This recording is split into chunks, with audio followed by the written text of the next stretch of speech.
Ушаков, ёвари президенти Русия, рӯзи 22 феврал дар мулоқот бо хабарнигорон дар Москва гуфт, дар душанбе рӯзи 27 феврал Путин нахуст дар ҳайати маҳдуд ва пушти дарҳои баста бо президент Эмомалӣ Раҳмон дидору гуфтугӯ карда, баъди ин музокироти васеъ барпо мешавад. Дар ҷараёни ин музокирот маросими имзои чанд созишнома ва суҳбат бо матбуот дар назар аст.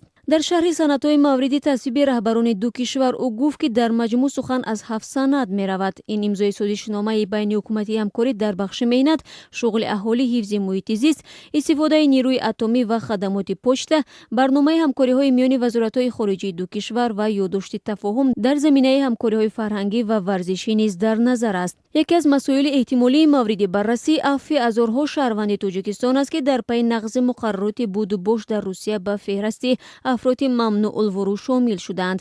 шумори онҳо 270 000 нафар гуфта мешавад ва мақомоти тоҷик умедворанд, ки то 68 000 нафари онҳо эҳтимолан аз ин феҳрист берун шуда шонси бозгашт ба кор дар Русияро ба даст оранд.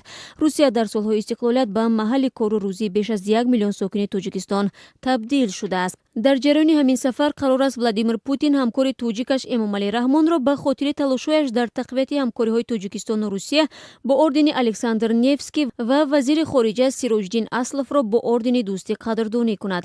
Ушаков таъкид кард, ки қарор аст шоми 27 феврал Путин меҳмони Раҳмон шавад ва эҳтимолан дар як суҳбати як ба як музокироти ҷудогунаи онҳо ҳам барпо шавад. дар қатори масоили мавриди баррасӣ ба гуфтаи Ушаков, фаъолияти пойгоҳи низомии 201 Русия, ҳузури низомии ин кишвар дар Тоҷикистон, муборизаи муштарак ва дар чорчӯби созмонҳои минтақавии мисли СПАД бар зидди зуҳуроти мисли терроризму экстремизм ҳам матраҳ хоҳад шуд.